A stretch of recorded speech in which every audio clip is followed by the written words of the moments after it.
Un ejercicio obligado en el examen de selectividad consiste en hacer un comentario de una obra de arte. En este vídeo te doy un guión y unas pautas para llevar a cabo el análisis de cualquier obra y para redactar un buen comentario de modo que las ideas vayan ordenadas y concatenadas. Además te pongo un ejemplo para que veas cómo aplicar en la práctica ese guión. Lo primero es hacer una presentación de la obra. Se trata de ofrecer unos cuantos datos técnicos acerca de ella, de qué tipo de arte se trata, arquitectura, pintura o escultura, quién es su autor, a qué época y estilo pertenece, su título y cualquier otro dato técnico que consideres relevante como su tamaño, los materiales con los que ha sido realizado o la técnica que el artista utilizó. Todo esto debes decirlo del modo más sintético posible. Lo normal será que utilices un único párrafo. Por ejemplo, la Escuela de Atenas es un fresco pintado por Rafael a principios del siglo XVI en una de las estancias de los palacios del Papa en el Vaticano. Es una obra de grandes dimensiones que cubre toda una pared en la sala en la que se encuentra. A continuación tienes que hacer una descripción de los elementos formales que componen la obra. Es decir, tienes que describir lo que ves, qué formas aparecen, cómo están organizadas y qué características tienen. Para hacer una descripción puedes ir siguiendo un orden que te permita hablar de cada una de las propiedades de las formas visuales que están presentes en cualquier obra de arte. Ese orden podría ser el siguiente. ¿Qué tipo de composición ofrece el conjunto de todos los elementos que forman parte de la obra? ¿Qué tipo de representación maneja el artista en las formas y figuras que vemos? ¿Qué uso hace el autor de recursos como el espacio, el volumen o las texturas? ¿Qué uso hace del color? ¿Y cómo maneja los efectos de luz? Puedes dedicar un párrafo a cada uno de estos aspectos que intervienen en la descripción formal de la obra. Te pongo un ejemplo. En la escena representada por Rafael aparecen todos los grandes filósofos de la antigua Grecia. Se encuentran ocupando una gran escalinata que da acceso a una plaza delimitada por unas grandiosas edificaciones que siguen las normas de la arquitectura clásica de los griegos y romanos. Todos estos elementos que hemos mencionado se encuentran distribuidos en una composición perfectamente equilibrada. Una gran bóveda en el centro. Arriba, los dos grandes muros con sus estatuas decorativas se levantan simétricamente a derecha e izquierda. Platón y Aristóteles aparecen destacados en el centro, creando un eje de simetría. Los grupos de filósofos también se compensan simétricamente a ambos lados de ese eje, tanto los que están en segundo plano como los que se encuentran en el primer plano, en las escalinatas.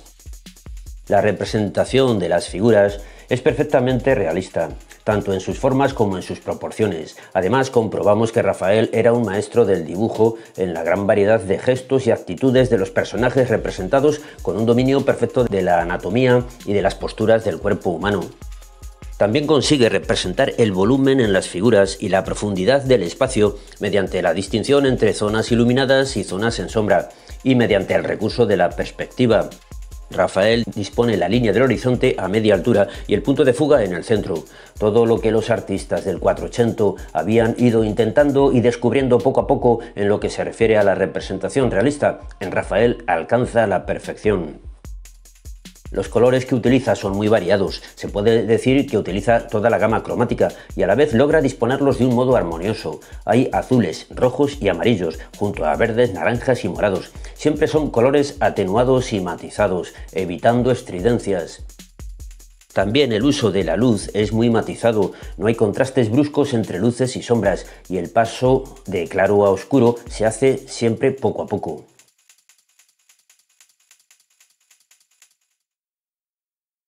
Lo siguiente sería explicar cuál es el efecto que producen todas esas formas y elementos, es decir, cuál es el significado o el valor expresivo que transmiten, ya sean ideas o sentimientos muy complejos y elaborados o emociones y sensaciones muy simples.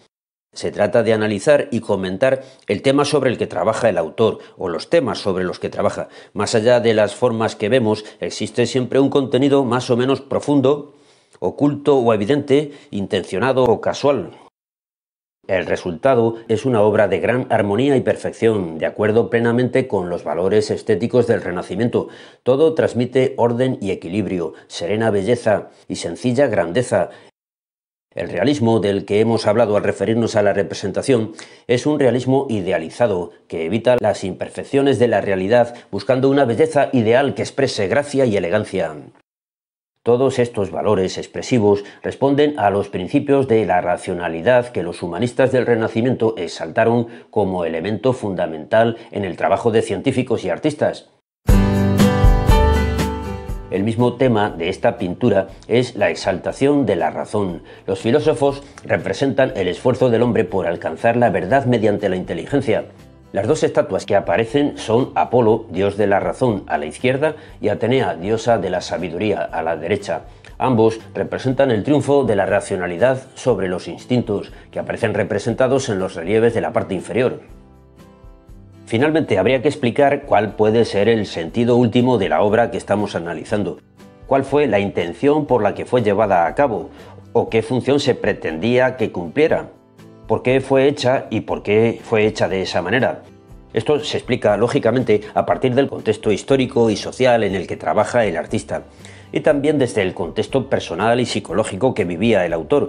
Aquí entran en juego las influencias que pudo tener al hacer su obra, y también habría que mencionar algo sobre la influencia que esta obra tendrá en las siguientes generaciones de artistas que continuarían sucediéndose en la historia del arte. ¿Cómo podríamos concluir el comentario de la Escuela de Atenas? Te pongo aquí el final. La intención última de esta obra es mostrar el valor de la razón para descubrir la verdad. La idea que transmite es que la filosofía ayuda a los hombres a dominar sus instintos, dirigir sus pasiones y combatir sus vicios. En la doctrina de la Iglesia, la razón era considerada una gran ayuda para la fe, de la misma manera que la filosofía era una ayuda necesaria para la teología. Fue el Papa quien encargó esta obra a Rafael. El Papa era el más importante de todos los mecenas de Italia. Todos los artistas del Renacimiento trabajaban siguiendo las instrucciones de sus mecenas. Todos los frescos que Rafael pintó decorando las estancias del Palacio del Papa pretendían mostrar, mediante la belleza y el arte, el reconocimiento del poder de la Iglesia como una manifestación de la gloria de Dios y de la salvación que Dios ha traído al mundo. Terminamos aquí, amigos. No te pierdas el próximo episodio. Mientras tanto, te recuerdo que sigue disponible el libro que publiqué el año pasado con una selección de los mejores vídeos de este canal. Se titula El arte que viene. Ahí abajo tienes un enlace para conseguirlo. Y nada más por hoy. No te olvides de poner un me gusta y escribir algún comentario o sugerencia o petición especial para los próximos vídeos de algún tema que te interese. Y suscribirte, por supuesto. Y si ya estás suscrito, a lo mejor te puedes plantear apoyar este canal en mi página de Patreon desde $1 al mes. Hasta el próximo vídeo. Adiós.